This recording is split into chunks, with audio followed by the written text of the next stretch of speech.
So I found a quick and easy way to zinc plate parts from any project that you have. For me, it's a 1987 Toyota MR2, and I just decided that some of the bolts that are just steel, after a while they rust, so I thought I would zinc plate those.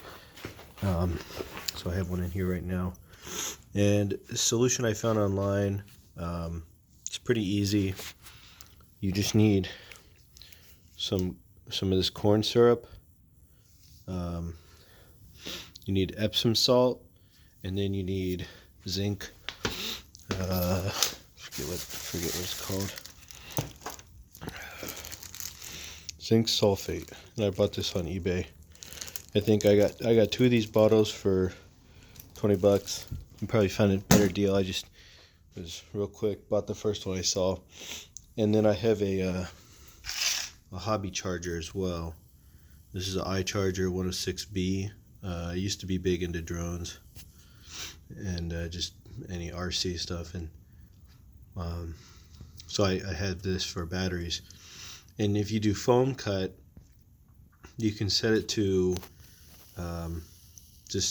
I set mine to 6 volts at 0.3 amps, so 300 milliamps, and it will automatically find the correct voltage for this at the right amperage.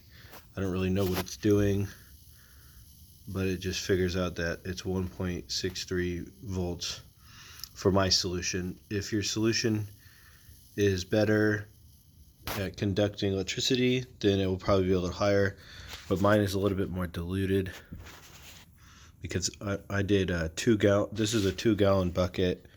It's pretty small, and the mixture accounts for, it's pretty easy. It's it's about 1.1 gallons, 300 grams of Epsom salts, 100 grams of this. I just used the whole bottle because this is 113 grams, and then a bottle of this. And I don't think it has to be perfect, just pretty close.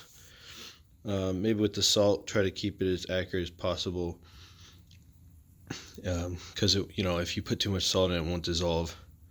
So yeah, and here's the part so far. So it says run it for 10 minutes. I'm just gonna go for 15 since mine's a little diluted.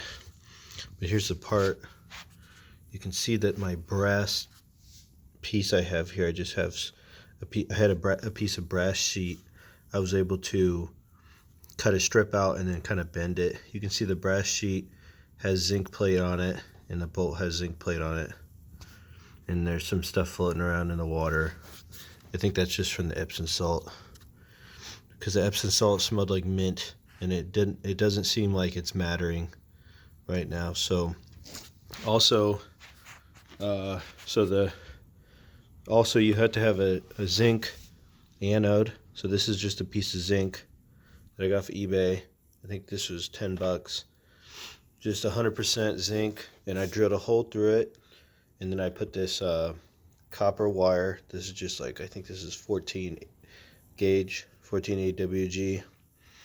Not too big, but this goes down and connects to the positive of the power supply, and then the negative connects to this pipe, which was flattened at the edges here and then bent, so it kind of fits on this bucket really nicely. And then this brass thing conducts electricity, and you could use copper wire if you wanted to, but I had the brass, and I didn't have any more copper wire.